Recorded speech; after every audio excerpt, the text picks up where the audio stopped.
না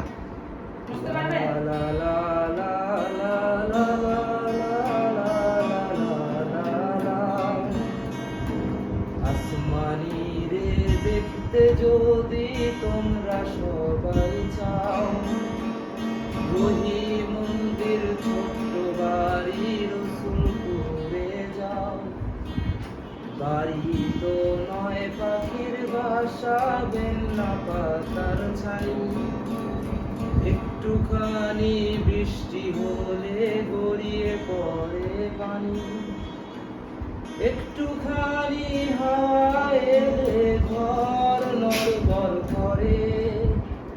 তারি তলে আসমানিরা থাকে বছর ভরে, তারি তলে আসমানিরা থাকে বছর ভরে। ধন্যবাদ। বাহ।